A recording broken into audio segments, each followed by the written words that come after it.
The leadership at Newcastle Jets will come from the senior players. It'll come from players like Emile, Heskey. It'll come from players like Michael Bridges. Even if he doesn't get a lot of game time, he's a good player around the dressing room. It'll come from players like Hugh Yalians. At least Gary Van Egmond will hope so. He's signed him for that purpose. Heskey was one of their main players last season. He really was a big signing for them.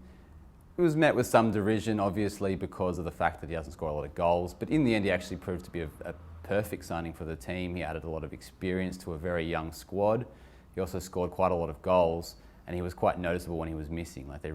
So for this season, he's injured for the first, I think, 6 weeks he'll be out for. So it'll be really interesting to see how they actually start the season without him. Newcastle's youth brigade is really one of the best things that Gary Van Egmond's done in the Hunter. He's actually promoted so many youth players to the point where most of the squad is actually under 25. A lot of those players now play for the young Socceroos and are kicking on to the Socceroos first team as well.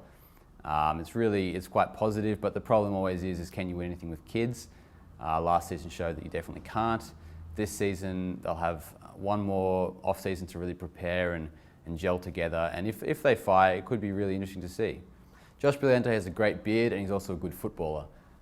He's a very industrious midfielder who can also fill in at right back. He'll be a good star for the future. I think this is where Gary Van Egmond really needs to show some leadership and really have faith in these players to actually perform, and where they make mistakes, and they will make mistakes during the season, really keep with them. And last season he did well with that with Connor Chapman. This really is the make or break year for Gary Van Egmond. He started out as a great coach. He was one of the first, Australian born and bred coaches who came through the old National Soccer League. He played some really nice football. They made the finals. They won the grand final one year. But since then, the competition has sort of caught up to him.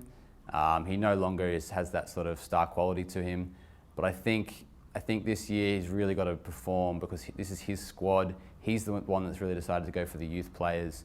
And that's very admirable, and it's a nice sentiment. But I think we really need to see some results soon.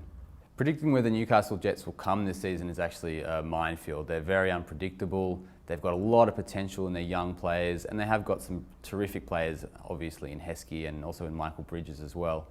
I think they'll do well. They'll improve on last season, but I still don't think they'll make the grand final.